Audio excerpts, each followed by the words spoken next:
శ్రీ సత్యసాయి జిల్లా Bukkapatnam sub register కార్యాలయం ఎదుట డాక్యుమెంట్ రైటర్లు నల్ల బ్యాడ్జీలు ధరించి మోకాళ్లపై కూర్చొని వినూత్న నిరసన చేపట్టారు. రాష్ట్ర వ్యాప్త పిలుపులో భాగంగా పెన్ డౌన్ నిర్వహించిన లేఖరులు జీవో నెంబర్ 396 ను వెంటనే రద్దు చేయాలని డిమాండ్ చేశారు. సబ్ రిజిస్టర్ కార్యాలయాలను పీపీపీ మోడల్లో ప్రైవేటు సంస్థలకు కట్టబెట్టడం వల్ల తమ జీవనోపాధి దెబ్బతింటుందని ఆవేదన వ్యక్తం చేశారు. ప్రభుత్వ వైఖరికి నిరసనగా ఈ నెల 31 వరకు ఆందోళన కార్యక్రమాలు, నిరాహార దీక్షలు ఉధృతం చేస్తామని హెచ్చరించారు.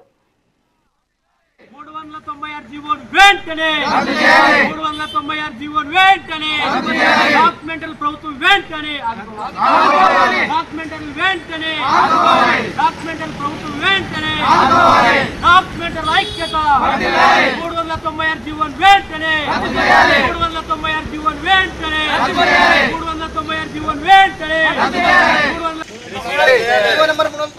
జిల్లా బుక్కపట్నం సబ్ రిజిస్టర్ ఆఫీస్ పరిధిలో ఉన్న డాక్యుమెంట్ రైటర్ల తరఫున మేము నిరాహార దీక్ష చేస్తున్నాము. ప్రజల ఆస్తులు ప్రైవేటీకరణ చేస్తూ మా జీవనోపాధికి ఇబ్బంది కలుగుతున్నందున రాష్ట్ర వ్యాప్తంగా ఉన్న రైటర్లంతా కలిసి రైటర్లు, స్టాంప్ వెండర్లు, సహాయకులు, టీడీ ఆపరేటర్లంతా కలిసి నిరాహార దీక్షలు చేస్తున్నాము. కావున గవర్నమెంట్ వారు మా ఇబ్బంది కలగకుండా, మా జీవనోపాధికి ఎలాంటి ఇబ్బంది కలుగుకోకుండా 396 జీవోని వెంటనే రద్దు చేయాలని కోరుతున్నాం. బుక్కపట్నం సబ్ రిజిస్టర్ ఆఫీస్ నుంచి ఈరోజు ఏమనగా ప్రభుత్వం ప్రవేశపెట్టిన జీవో నెంబర్ 396కి వ్యతిరేకంగా ప్రభుత్వ ఆస్తుల్ని ప్రైవేటు పరం చేయాలనే ఉద్దేశంతో చేస్తున్న ఈ జీవోని వెంటనే రద్దు చేయాలని ఉద్దేశంతో ఈరోజు రాష్ట్ర వ్యాప్తంగా డాక్యుమెంట్ రైటర్లు, వెండర్లు, సహాయకులు అందరూ కలిపి ఈరోజు ఈ దీక్ష చేపట్టినాము.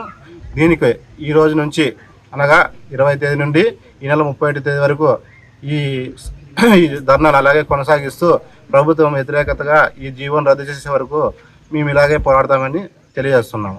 జిల్లా